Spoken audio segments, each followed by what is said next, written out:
Journey to the Center of the Earth by Jules Verne. Chapter 31. Preparations for a Voyage of Discovery. The next morning I awoke feeling perfectly well. I thought a bath would do me good, and I went to plunge for a few minutes into the waters of this Mediterranean Sea, for assuredly it better deserved this name than any other sea. I came back to breakfast with a good appetite. Hans was a good caterer for our little household. He had water and fire at his disposal, so that he was able to vary our bill of fare now and then.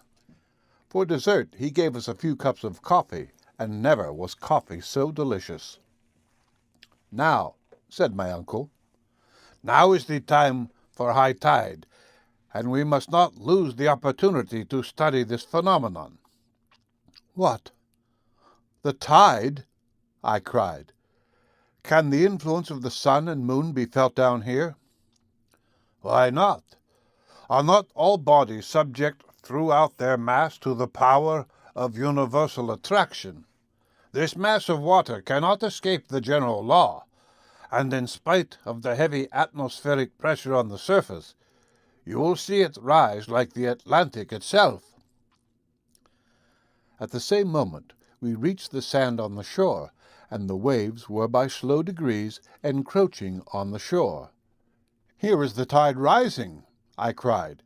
"Yes, Axel, and judging by these ridges of foam, you may observe that the sea will rise about 12 feet. "This is wonderful," I said. "No, it is quite natural." "You may say so, uncle, but to me it is most extraordinary, and I can hardly believe my eyes. Who would ever have imagined under this terrestrial crust an ocean with ebbing and flowing tides, with winds and storms?" "Well," replied my uncle, "is there any scientific reason against it?" "No, I see none as soon as the theory of central heat is given up." "So then, thus far," he answered, "the theory of Sir Humphrey Davy is confirmed." "Evidently it is, and now there is no reason why there should not be seas and continents in the interior of the earth." "No doubt," said my uncle, "and inhabited too." "To be sure," said I, "and why should not these waters yield to us fishes of unknown species?"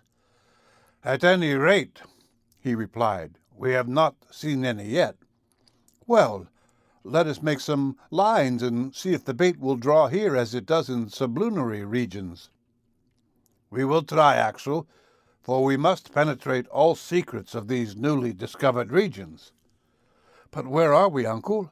For I have not yet asked you that question, and your instruments must be able to furnish the answer." "Horizontally, 350 leagues from Iceland." "So much as that?" "I am sure of not being a mile out of my reckoning." "And does the compass still show southeast?" "Yes, with a westerly deviation of 19 degrees 45 minutes, just as above ground. As for its dip, a curious fact is coming to light, which I have observed carefully, that the needle, instead of dipping towards the pole as in the northern hemisphere, on the contrary, rises from it." "Would you then conclude," I said, "that the magnetic pole is somewhere between the surface of the globe and the point where we are?" "Exactly so, and it is likely enough that if we were to reach the spot beneath the polar regions, about that 71st degree where Sir James Ross has discovered the magnetic pole to be situated, we should see the needle point straight up. Therefore, that mysterious center of attraction is at no great depth." I remarked, "It is so, and here is a fact which science has scarcely suspected." "Science, my lad, has been built upon many errors, but they are errors which it was good to fall into, for they led to the truth." "What depth have we now reached?" "We are 35 leagues below the surface." "So," I said, examining the map. "The highlands of Scotland are over our heads, and the Grampians are raising their rugged summits above us." "Yes," answered the professor, laughing. "It is a rather heavy weight to bear, but the solid arch spans over our heads. The great architect has built it of the best materials, and never could man have given it so wide a stretch.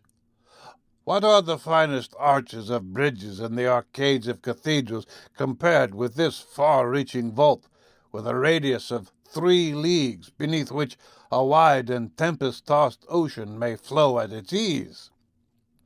"Oh, I am not afraid that it will fall down upon my head.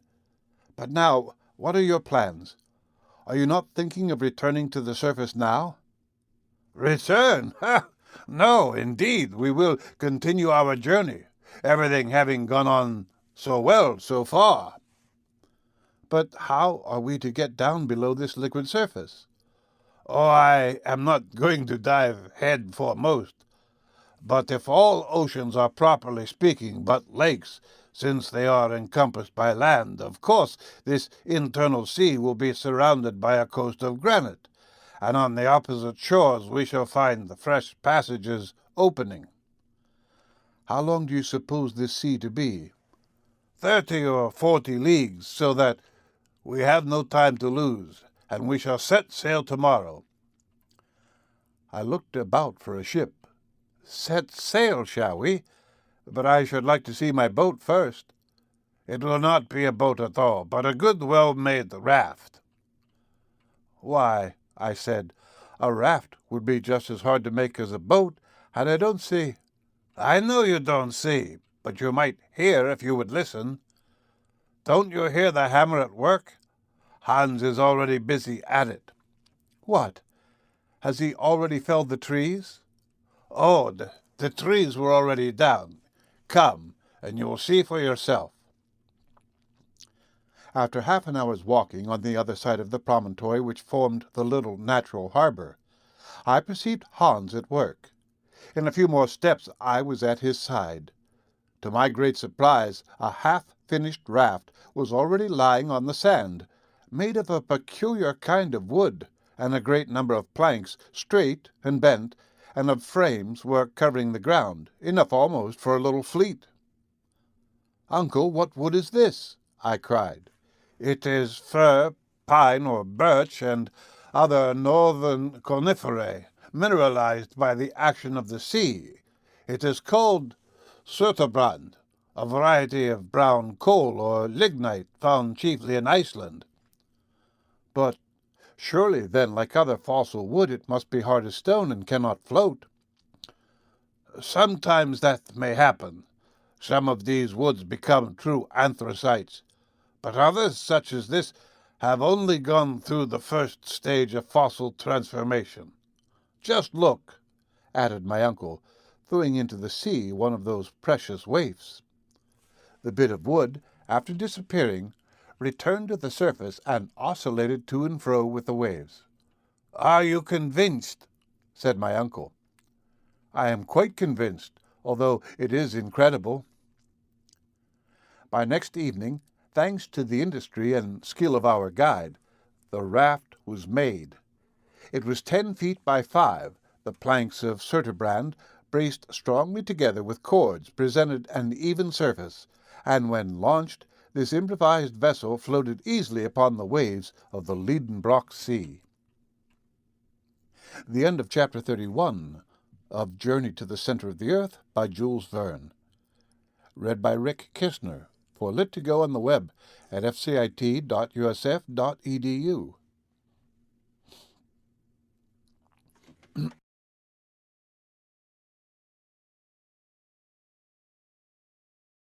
Journey to the Center of the Earth by Jules Verne. Chapter 32 Wonders of the Deep. On the 13th of August we awoke early. We were now to begin to adopt a mode of traveling both more expeditious and less fatiguing than hitherto. A mast was made of 2 poles spliced together. A yard was made of a third, A blanket borrowed from our coverings made a tolerable sail. There was no want of cordage for the rigging, and everything was well and firmly made. The provisions, the baggage, the instruments, the guns, and a good quantity of fresh water from the rocks around all found their proper places on board, and at 6 the professor gave the signal to embark. Hans had fitted up a rudder to steer his vessel. He took the tiller, and, unmoored, the sail was set, and we were soon afloat. At the moment of leaving the harbor, my uncle, who was tenaciously fond of naming his new discoveries, wanted to give it a name, and proposed mine amongst others. "But I have a better to propose," I said. "Graben. Let it be called Port Graben. It will look very well upon the map." "Port Graben let it be, then." And so the cherished remembrance of my Villan days became associated with our adventurous expedition. The wind was from the northwest. We went with it at a high rate of speed. The dense atmosphere acted with great force and impelled us swiftly on. In an hour my uncle had been able to estimate our progress. "At this rate," he said, "we shall make 30 leagues in 24 hours, and we shall soon come in sight of the opposite shore." I made no answer, but went and sat forward. The northern shore was already beginning to dip under the horizon. The eastern and western strands spread wide as if to bid us farewell. Before our eyes lay far and wide a vast sea. Shadows of great clouds swept heavily over its silver-gray surface. The glistening bluish rays of electric light, here and there reflected by the dancing drops of spray, shot out little sheaves of light from the track we left in our rear. Soon we entirely lost sight of land. No object was left for the eye to judge by, and but for the frothy track of the raft, I might have thought we were standing still. About 12, immense shoals of seaweeds came in sight.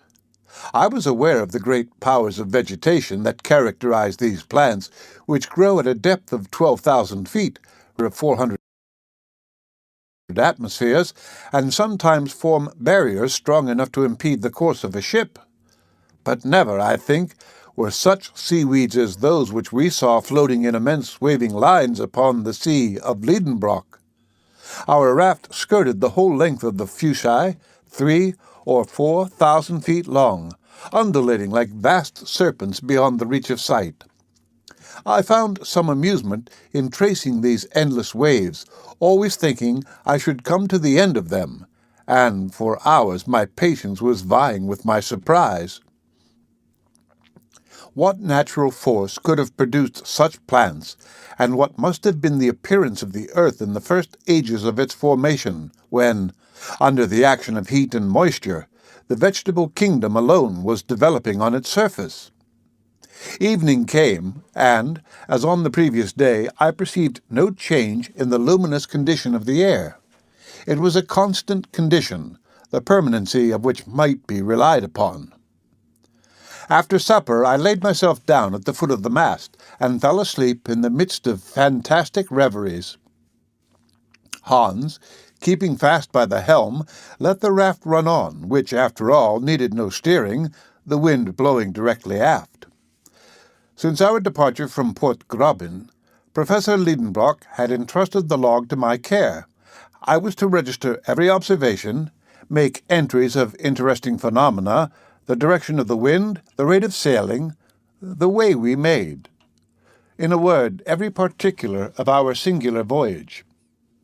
I shall therefore reproduce here these daily notes, written, so to speak, as the course of events directed, in order to furnish an exact narrative of our passage. Friday, August 14. Wind steady, northwest. The raft makes rapid way in a direct line. Coast, 30 leagues to leeward. Nothing in sight before us. Intensity of light the same, weather fine, that is to say, that the clouds are flying high, are light, and bathed in a white atmosphere resembling silver in a state of fusion. Thermometer 89 degrees Fahrenheit. At noon, Hans prepared a hook at the end of a line. He baited it with a small piece of meat and flung it into the sea. For 2 hours nothing was caught. Are these waters, then, bare of inhabitants? No. There's a pull at the line. Hans draws it in and brings out a struggling fish. "A sturgeon!" I cried. "A small sturgeon!" The professor eyes the creature attentively, and his opinion differs from mine. The head of this fish was flat, but rounded in front, and the anterior part of its body was plated with bony, angular scales. It had no teeth, its pectoral fins were large, and of tail there was none. The animal belonged to the same order as the sturgeon, but differed from that fish in many essential particulars.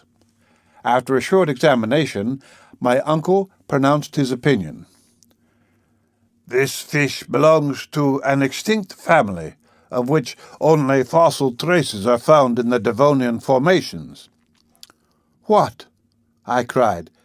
"Have we taken alive an inhabitant of the seas of primitive ages?" "Yes, and you will observe that these fossil fishes have no identity with any living species. To have in one's possession a living specimen is a happy event for a naturalist."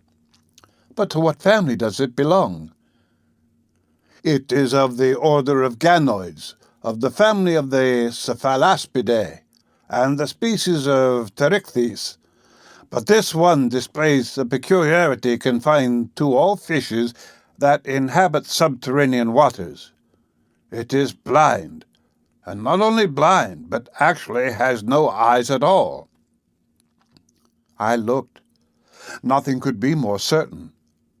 But supposing it might be a solitary case, we baited afresh and threw out our line. Surely this ocean is well peopled with fish, for in another couple of hours we took a large quantity of Pterichthydes, as well as of others belonging to the extinct family of the dipterides, but of which my uncle could not tell the species. None had organs of sight. This unhoped-for catch recruited our stock of provisions. Thus it is evident that this sea contains none but species known to us in their fossil state, in which fishes, as well as reptiles, are the less perfectly and completely organized the farther back their date of creation. Perhaps we may yet meet with some of those saurians which science has reconstructed out of a bit of bone or cartilage. I took up the telescope and scanned the whole horizon and found it everywhere a desert sea. We are far away removed from the shores. I gaze upward in the air. Why should not some of the strange birds restored by the immortal Cuvier again flap their sail-broad vans in this dense and heavy atmosphere?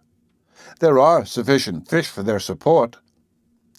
I survey the whole space that stretches overhead. It is as desert as the shore was. Still, my imagination carried me away amongst the wonderful speculations of paleontology. Though awake, I fell into a dream. I thought I could see floating on the surface of the waters enormous chelonia, preadamite, tortoises resembling floating islands. Over the dimly lighted strand, there trod the huge mammals of the first ages of the world, the Leptotherium, slender beast, found in the caverns of Brazil, the Maracotherium, the ruminating beast, found in the drift of ice-clad Siberia.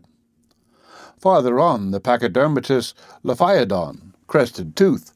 A gigantic tapir hides behind the rocks to dispute its prey with the Anoplotherium, unarmed beast, a strange creature which seemed a compound of horse, rhinoceros, camel, and hippopotamus. The colossal mastodon, nipple-toothed, twists and untwists his trunk and brays and pounds with his huge tusks the fragments of rock that cover the shore, whilst the Megatherium, huge beast, buttressed upon his enormous hinder paws, grubs in the soil, awakening the sonorous echoes of the granite rocks with his tremendous roarings. Higher up, the Protopithica, the first monkey that appeared on the globe, is climbing up the steep ascents. Higher yet, the pterodactyl, wing-fingered, darts in irregular zigzags to and fro in the heavy air. In the uppermost regions of the air, immense birds, more powerful than the cassowary, and larger than the ostrich, spread their vast breadth of wings, and strike with their heads the granite vault that bounds the sky. All this fossil world rises to life again in my vivid imagination. I return to the scriptural periods of ages of the world, conventionally called days, long before the appearance of man, when the unfinished world was as yet unfitted for his support. Then my dream backed even farther still into the ages before the creation of living things. The mammals disappear. Then the birds vanish. Then the reptiles of the secondary period, and finally the fish, the crustaceans, mollusks, and articulated beings. Then the zoophytes of the transition period also return to nothing. I am the only living thing in the world. All life is concentrated in my beating heart alone. There are no more seasons. Climates are no more. The heat of the globe continually increases and neutralizes that of the sun. Vegetation becomes accelerated. I glide like a shade amongst arborescent ferns, treading with unsteady feet the colored marls and the parti-colored clays. I lean for support against the trunks of immense conifers. I lie in the shade of sphenophylla, wedge-leaved, astrophylla, star-leaved, and lycopods, 100 feet high. Ages seem no more than days. I am passed, against my will, in retrograde order, through the long series of terrestrial changes. Plants disappear.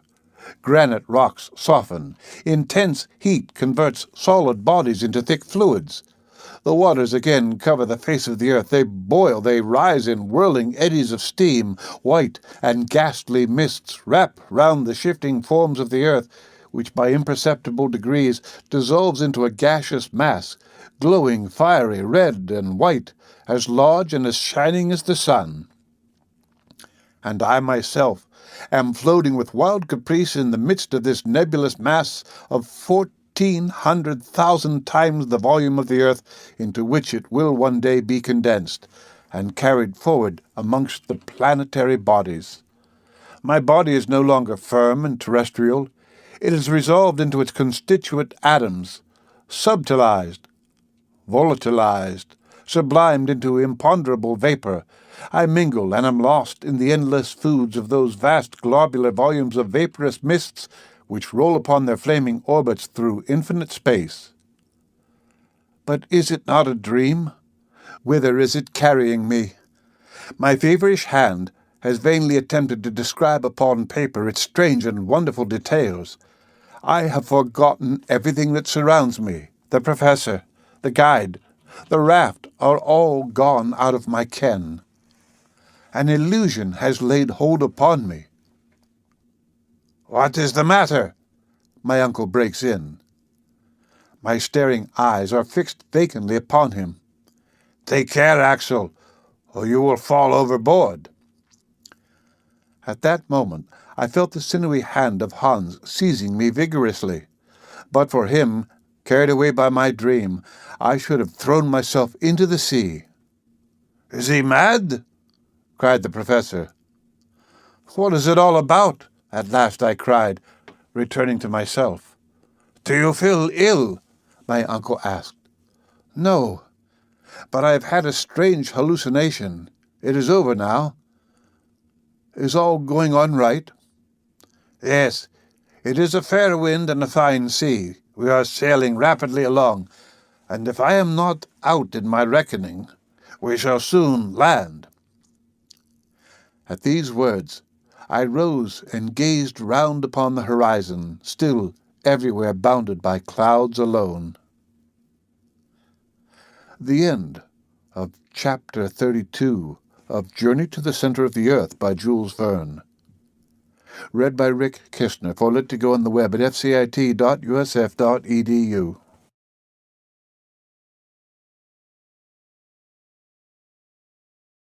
A Journey to the Center of the Earth by Jules Verne. Chapter 33. A Battle of Monsters.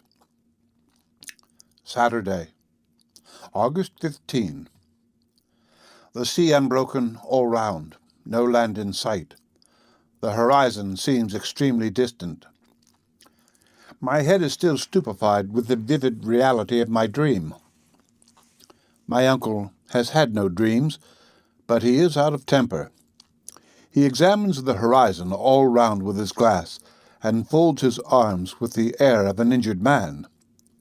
I remark that Professor Liedenbrock has a tendency to relapse into an impatient mood, and I make a note of it in my log.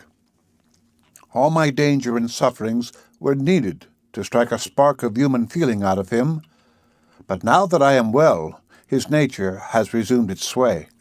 And yet what cause was there for anger? Is not the voyage prospering as favorably as possible under the circumstances?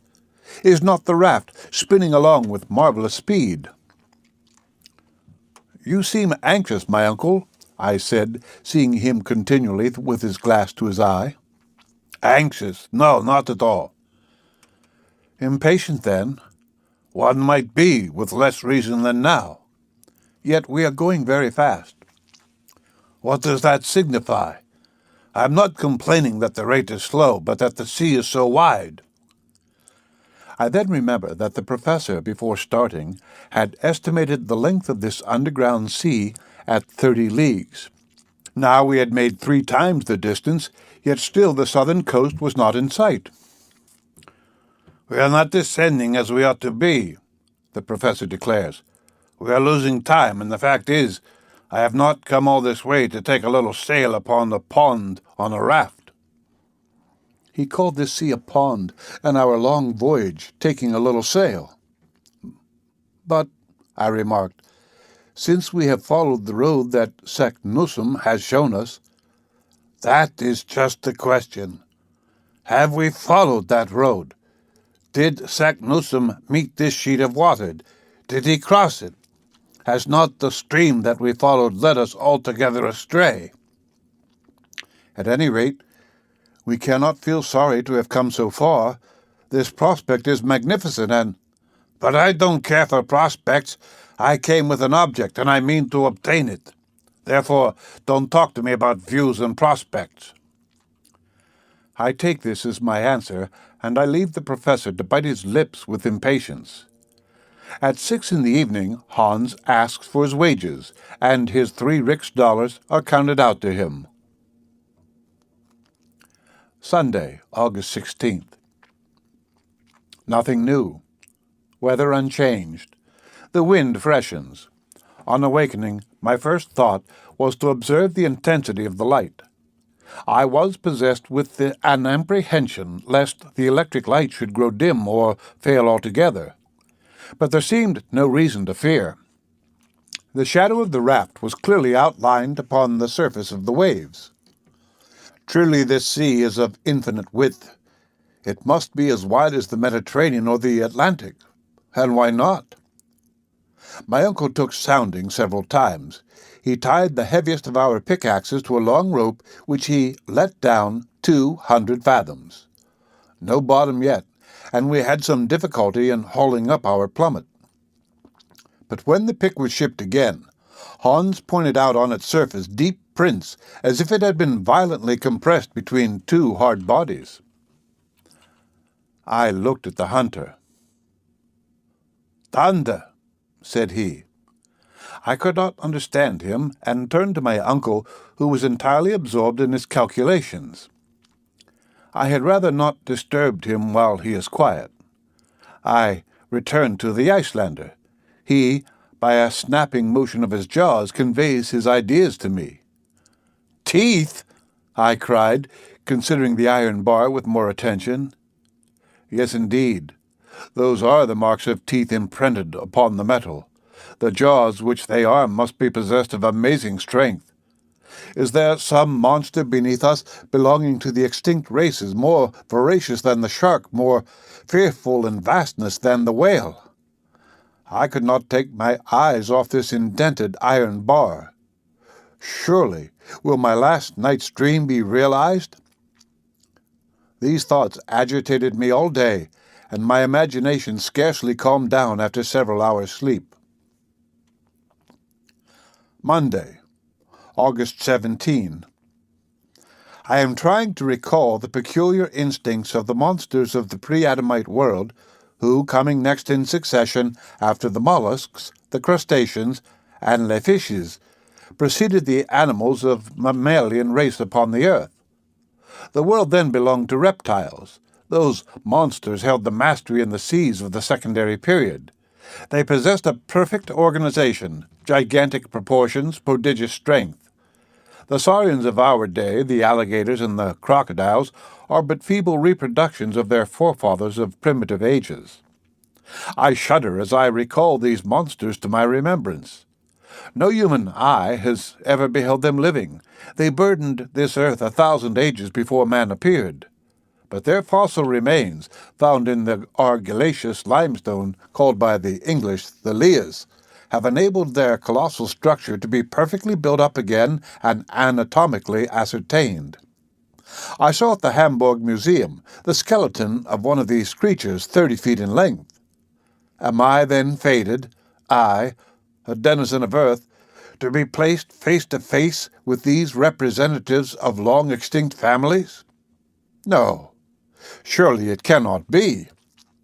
Yet the deep marks of conical teeth upon the iron pick are certainly those of the crocodile. My eyes are fearfully bent upon the sea. I dread to see one of these monsters darting forth from its submarine caverns. I suppose Professor Liedenbrock was of my opinion too, and even shared my fears, for, after having examined the pick, his eyes traversed the ocean from side to side. What a very bad notion that was of his, I thought to myself, to take soundings just here. He has disturbed some monstrous beast in its remote den, and if we are not attacked on our voyage. I look at our guns and see that they are all right. My uncle notices it and looks on approvingly. Already widely disturbed regions on the surface of the water indicate some commotion below. The danger is approaching. We must be on the lookout. Tuesday, August 18. Evening came, or rather the time came when sleep weighs down the weary eyelids, for there is no night here, and the ceaseless light wearies the eyes with its persistency, just as if we were sailing under an Arctic sun. Hans was at the helm. During his watch I slept. 2 hours afterwards a terrible shock awoke me. The raft was heaved up on a watery mountain and pitched down again at a distance of 20 fathoms. "What is the matter?" shouted my uncle. "Have we struck land?" Hans pointed with his finger at a dark mass 600 yards away, rising and falling alternately with heavy plunges. I looked and cried, "It is an enormous porpoise." "Yes," replied my uncle, "and there is a sea lizard of vast size." And farther on, a monstrous crocodile. "Look at its vast jaws and its rows of teeth. It is diving down." "There's a whale! A whale!" cried the professor. "I can see its great fins. See how he is throwing out air and water through his blowers." And in fact, 2 liquid columns were rising to a considerable height above the sea. We stood amazed, thunderstruck at the presence of such a herd of marine monsters. They were of supernatural dimensions. The smallest of them would have crunched our raft, crew and all, at one snap of its huge jaws. Hans once did tack to get away from this dangerous neighborhood, but he sees on the other hand enemies not less terrible. A tortoise 40 feet long, and a serpent of 30, lifting its fearful head and gleaming eyes above the flood. Flight was out of the question now. The reptiles rose. They wheeled around our little raft with a rapidity greater than that of express trains. They described around us gradually narrowing circles. I took up my rifle. But what could a ball do against the scaly armor with which these enormous beasts were clad? We stood dumb with fear. They approached us close. On one side the crocodile, on the other the serpent. The remainder of the sea monsters have disappeared. I prepare to fire. Hans stops me by a gesture. The two monsters pass within 150 yards of the raft, and hurl themselves the one upon the other with a fury which prevents them from seeing us. At 300 yards from us the battle was fought.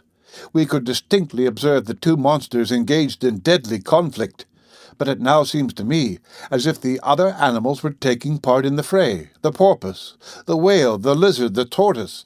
Every moment I seem to see one or other of them. I point them to the Icelander. He shakes his head negatively. "Twa," says he.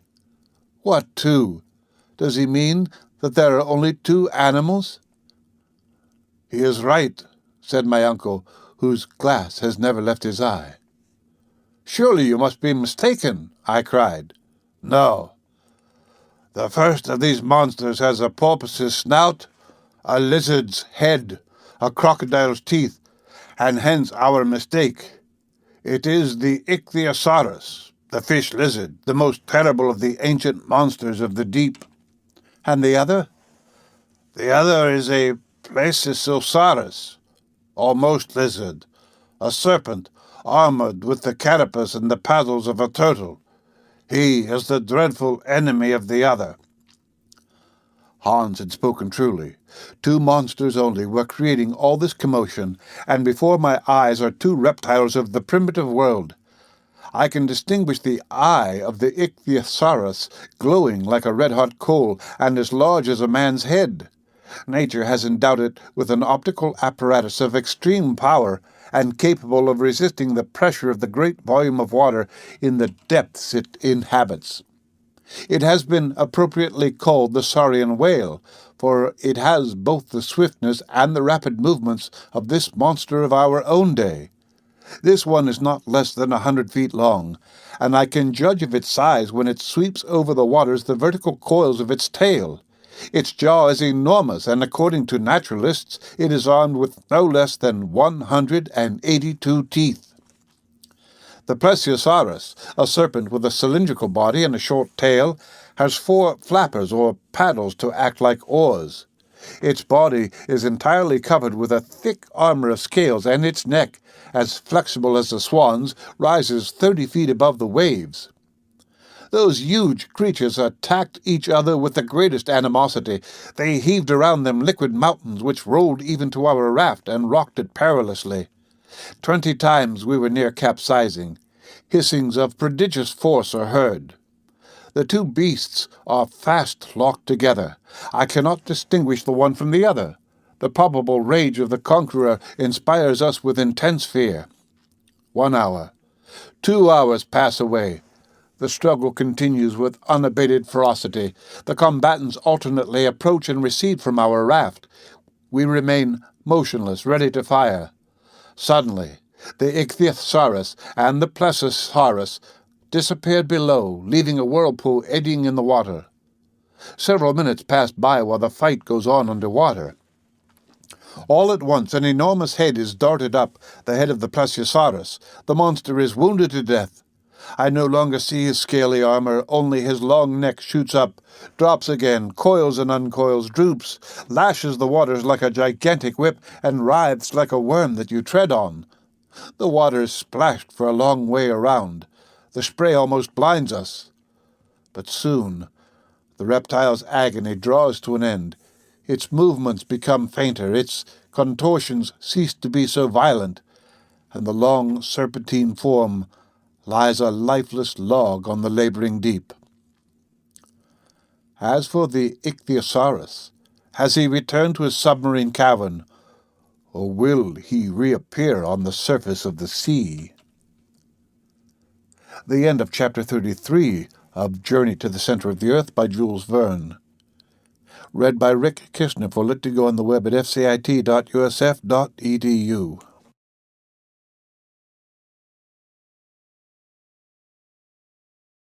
Journey to the Center of the Earth by Jules Verne. Chapter 34. The Great Geyser. Wednesday, August 19.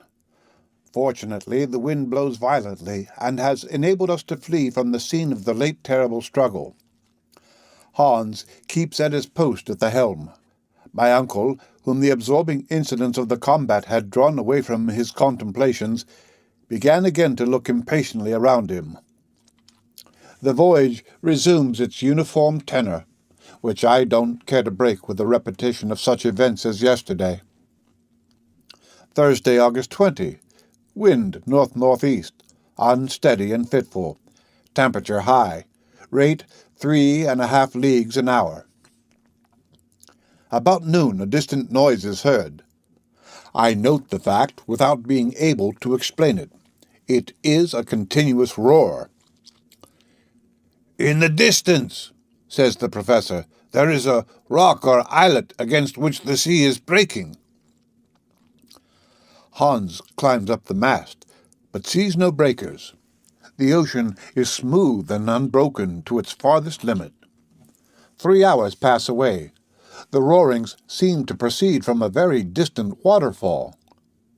I remark upon this to my uncle, who replies doubtfully, "Yes, I am convinced that I am right." "Are we then speeding forward to some cataract which will cast us down an abyss?"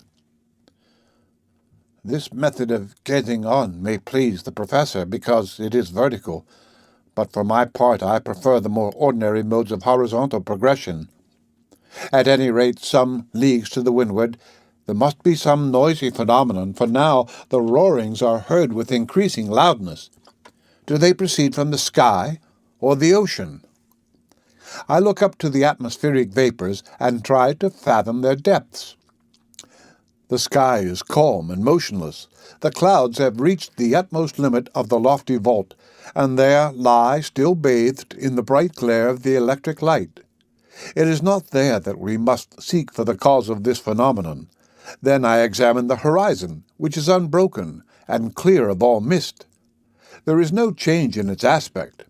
But if this noise arises from a fall, a cataract, if all this ocean flows away headlong into a lower basin yet, if that deafening roar is produced by a mass of falling water, the current must needs accelerate, and its increasing speed will give me the measure of the peril that threatens us.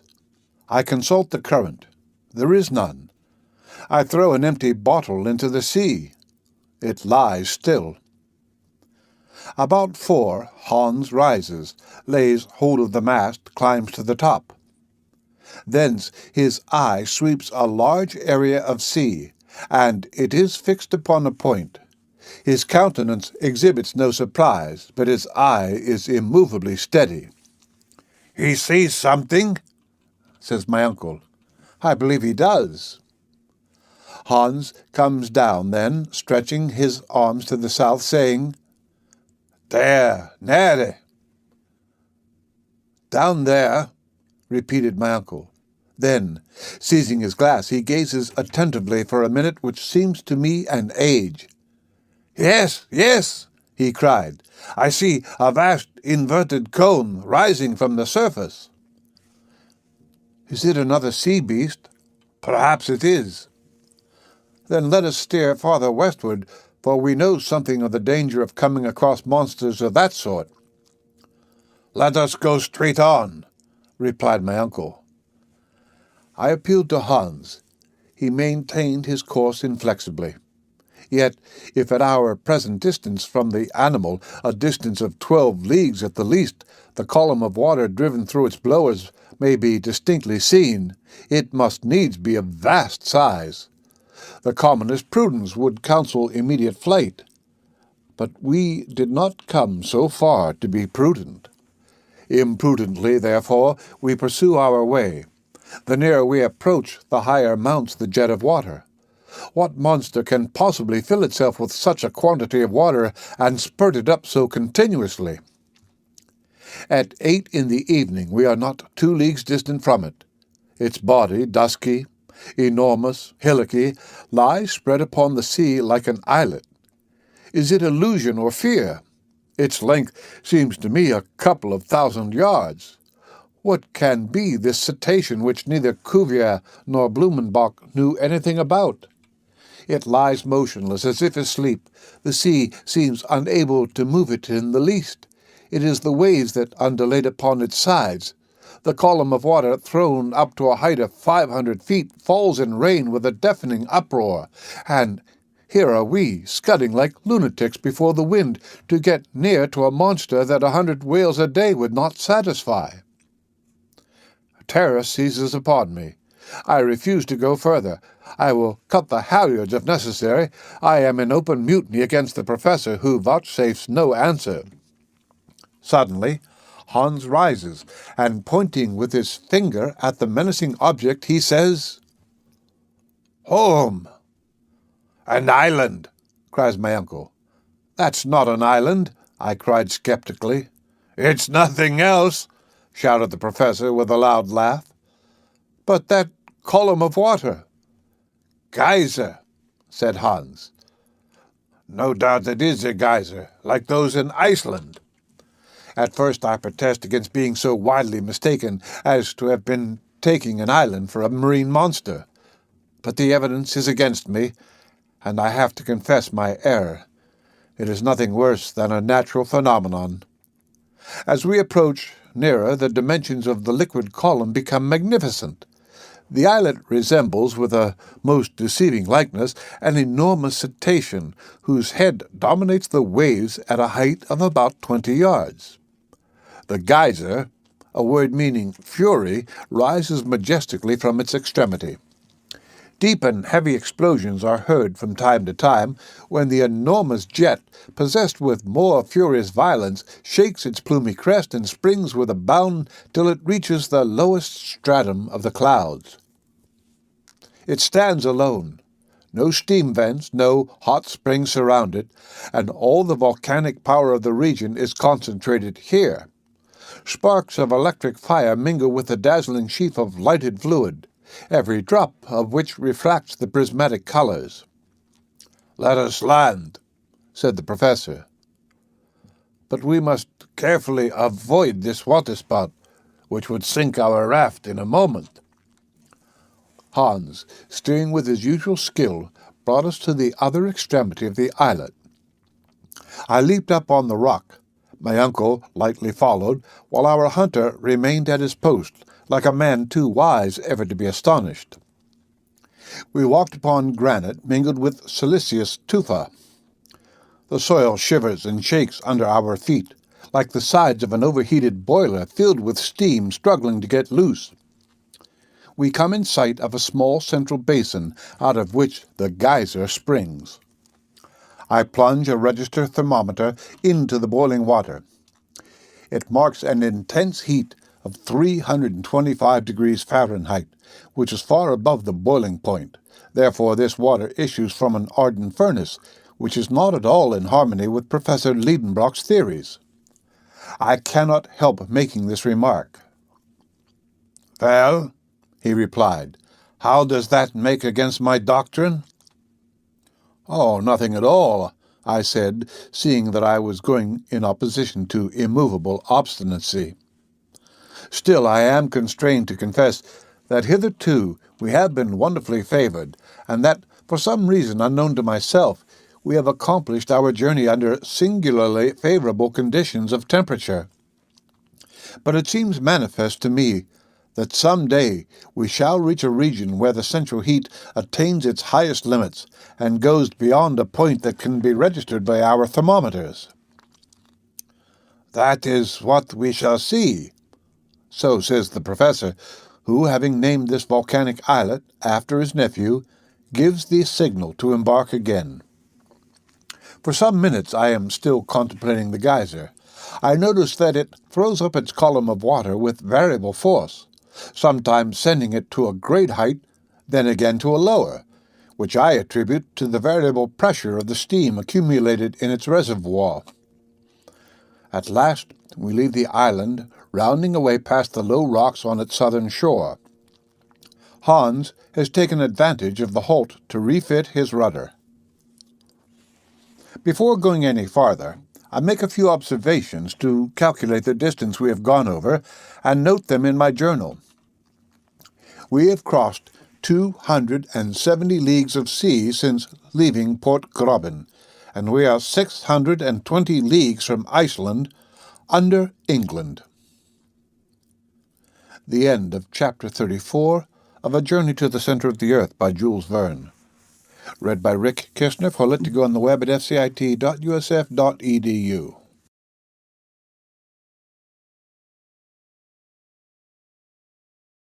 Journey to the Center of the Earth by Jules Verne. Chapter 35.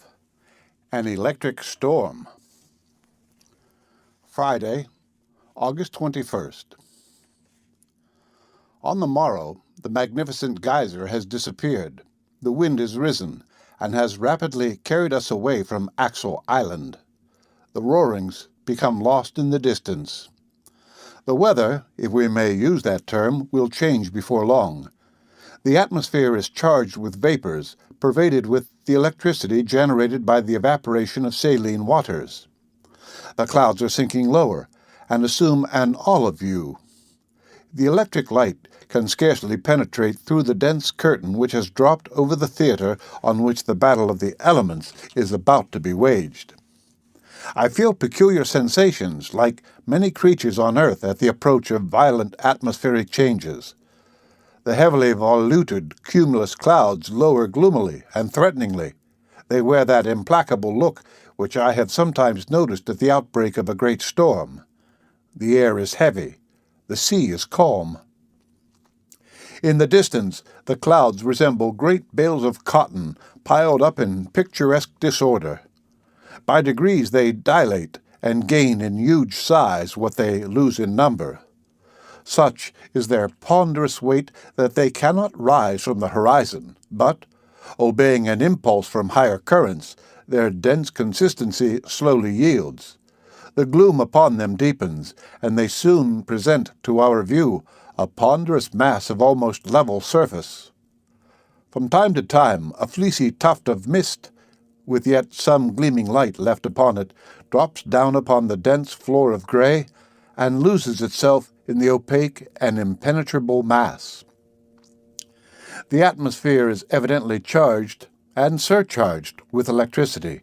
My whole body is saturated.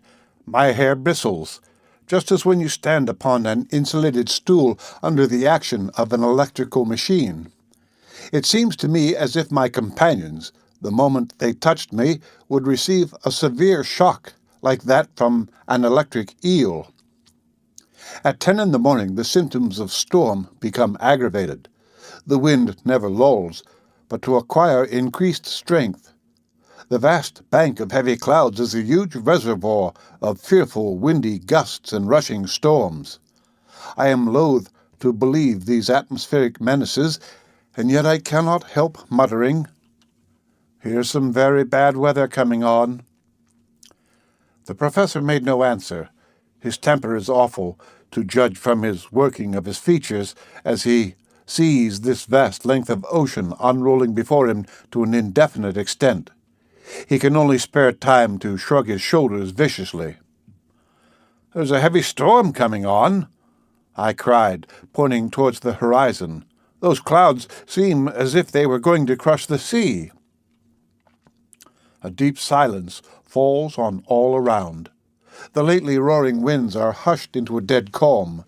Nature seems to breathe no more, and to be sinking into the stillness of death. On the mast already I see the light play of a lambent St. Elmo's fire. The outstretched sail catches not a breath of wind, and hangs like a sheet of lead. The rudder stands motionless in a sluggish, waveless sea. But if we have now ceased to advance, why do we yet leave that sail loose which, at the first shock of the tempest, may capsize us in a moment? "Let us reef the sail and cut the mast down," I cried. "That will be safest." "No, no, never!" shouted my impetuous uncle. "Never! Let the wind catch us if it will.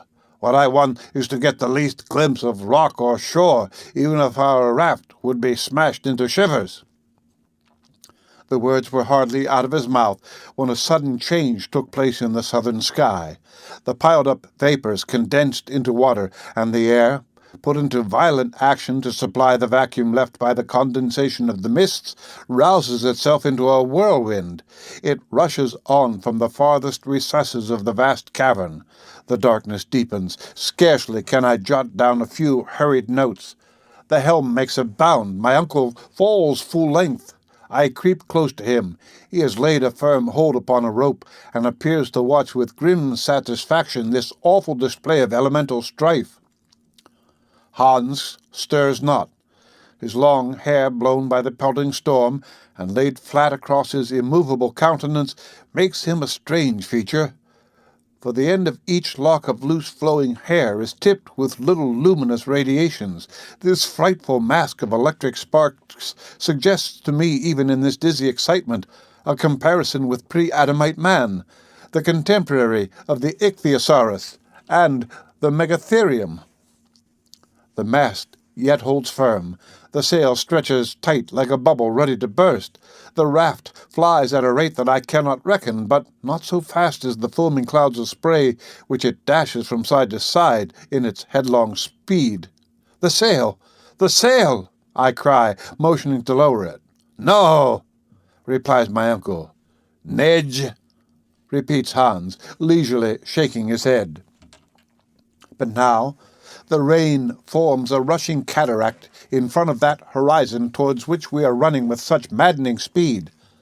But before it has reached us, the rain clouds part asunder, the sea boils, and the electric fires are brought into violent action by a mighty chemical power that descends from the higher regions. The most vivid flashes of lightning are mingled with a violent crash of continuous thunder. Ceaseless fiery arrows dart in and out amongst the flying thunderclouds. The vaporous mass soon glows with incandescent heat.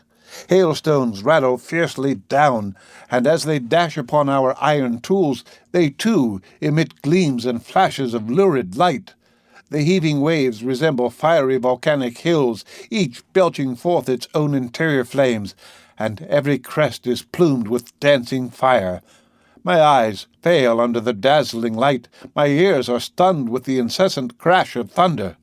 I must be bound to the mast, which bows like a reed before the mighty strength of the storm.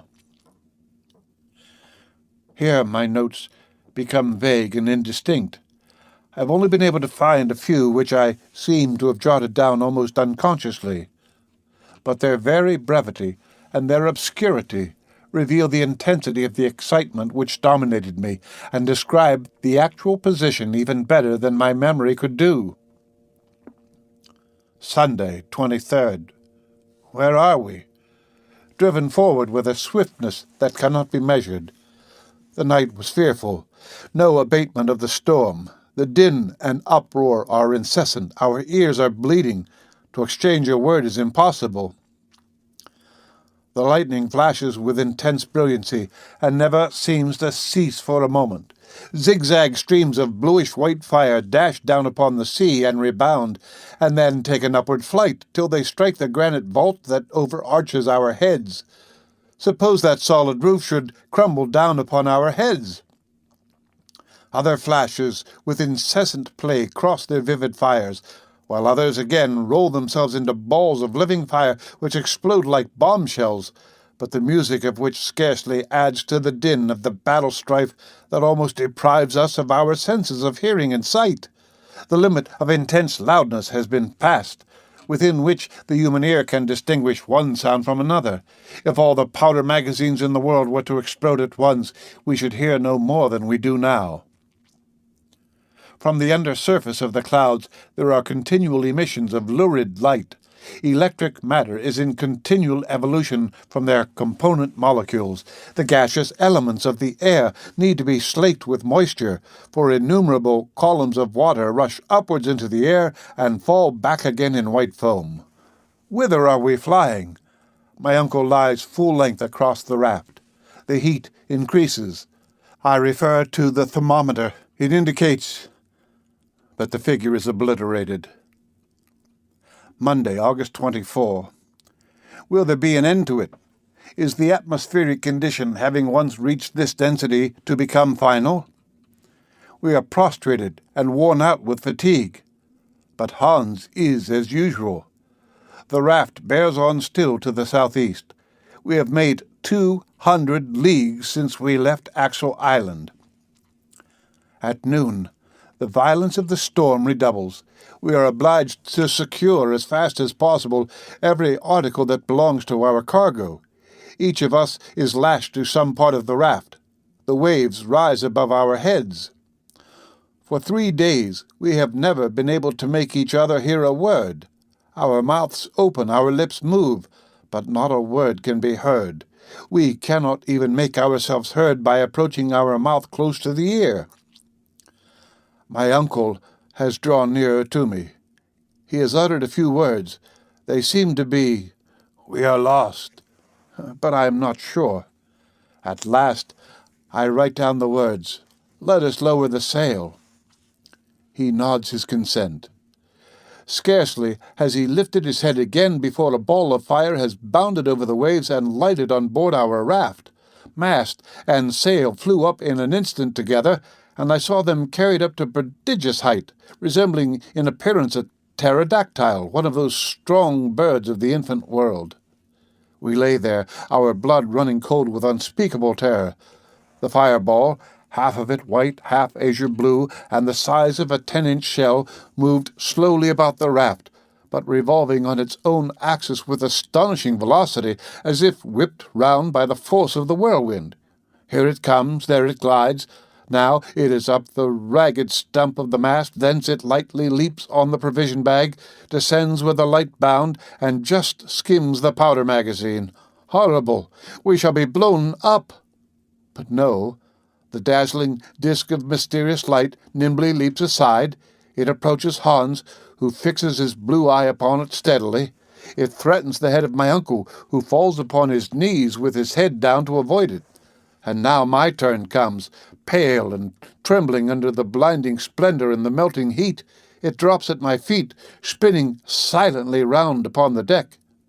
I try to move my foot away, but cannot. A suffocating smell of nitrogen fills the air. It enters the throat. It fills the lungs. We suffer stifling pains. Why am I unable to move my foot? Is it riveted to the planks?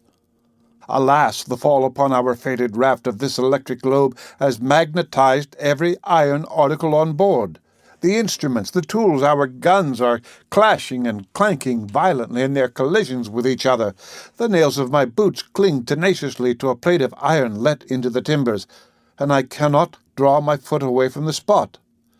At last, by a violent effort, I released myself at the instant when the ball in its gyrations was about to seize upon it and carrying me off my feet. Oh, what a flood of intense and dazzling light! The globe has burst, and we are deluged with tongues of fire. Then all the light disappears. I could just see my uncle at full length on the raft, and Hans still at his helm, and spitting fire under the action of the electricity which has saturated him. But where are we going to? Where? Tuesday, August 25th. I recover from a long swoon. The storm continues to roar and rage. The lightnings dash hither and thither like broods of fiery serpents, filling all the air. Are we still under the sea? Yes. We are borne at incalculable speed. We have been carried under England, under the Channel, under France, perhaps under the whole of Europe. A fresh noise is heard. Surely it is the sea breaking upon the rocks, but then... The end of Chapter 35 of Journey to the Center of the Earth by Jules Verne. Read by Rick Kishner for Lit2Go on the web at fcit.usf.edu.